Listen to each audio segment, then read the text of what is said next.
Mga kapatid, this topic of ours at this time ay pag-usapan natin si Ruben Padilla. Makikita natin sa mga post nila yung sinabi na bubo si Ruben Padilla.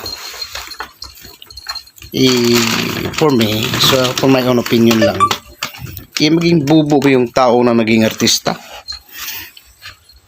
Ipinakamataas na yun na posisyon sa natin yung artista. Sino bang mataas? Yung mga ibang profesyon? Di.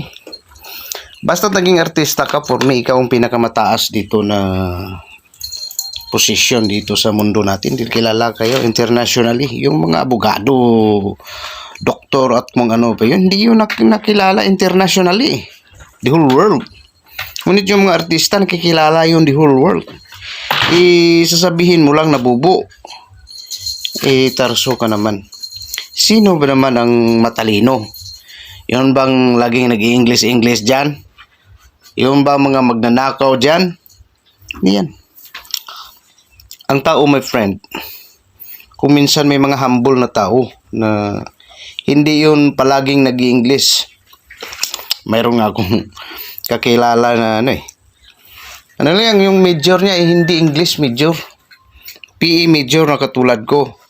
Ngunit pag nagsalita yun, daig pa yung mga English major. Every time nagsasalita nyo, nasa tama ang correct construction of tenses. Yun, huwag mong sabihin. Yung iba, yung mga English major, iba dyan. Pag nagsasalita yun, mali-mali. Kahit is an R, hindi marunong gumamit ng is an R. Yung mga supervisor ng iba, hindi pa marunong gumamit ng have at has. Had. Verb to had.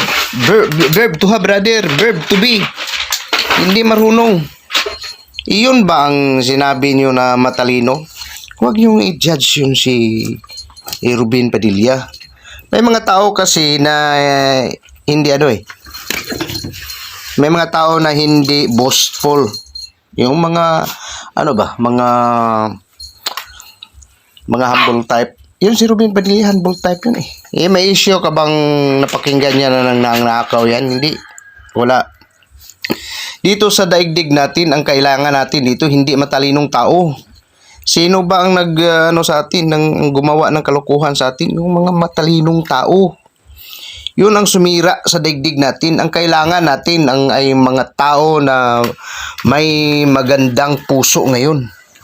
Yun si Ruben Padilla, as far as I know. Magandang tao, mabuting tao yun eh. Sasabihin mo lang na bubo. Sa kagwapo-gwapo pa naman. Yun, tandaan nyo lagi. Huwag kayong in the other way. Pwede kayong ma-accuse niyan eh. Sabihin mong taong bubo. Tsaka gago. Huwag kang magsalita ng ganun sa kapwa mo. Masakit yun sa tao eh. Masakit yung tao, kaso lang yun si Ruben Padilla naman medyo naman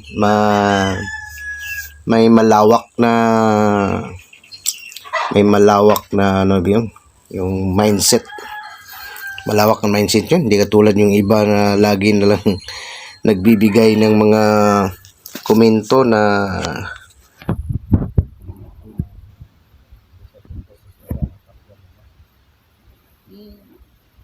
naging senador ba yan kung bubo yan?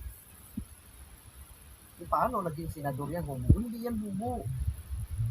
Hindi yan bubo. Dahil hindi ka basta-basta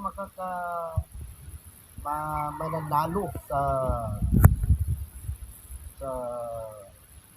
eleksyon kung bubo ka. Matalino yun. Yung lagi nagsasabi na bubo, yun ang mga bubo.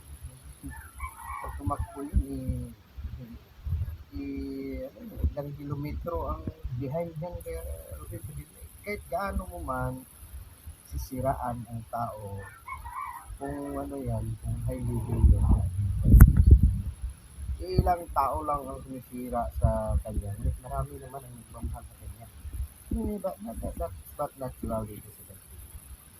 Natural lang dati sa mayroong mga base. Sabihin mo yung bubo yung as far as I know, parang criminology yun eh.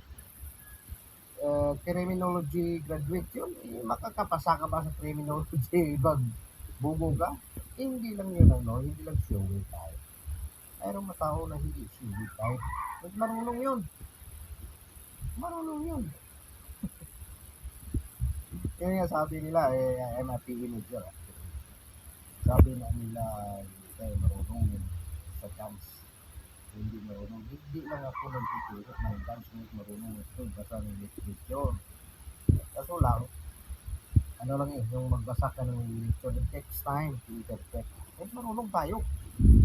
Marunong tayo. Nagturo ako ng dance before during our during time. Foreign folk dance pa naman yun, tinuro natin. Magkakaturo mo ba ng foreign folk dance pag hindi ka marunong gumawa ng literature. Yun rin, Ruben Padilla. Marunong yun. Hindi yan basta-basta sasali sa senatorial position kung walang alam yun. May alam yun. Kaso lang Natago lang yung mga kakayanan niya. So yun lang, so beware yung mga tao na laging nagsasabi na bubo, baka maubusan niya ng pasensya sa inyo. I-accuse kayo niyan. Anong kaso niyan? Magtatanong yan sa abogado kung anong kaso ipapile sa inyo. Take care, beware.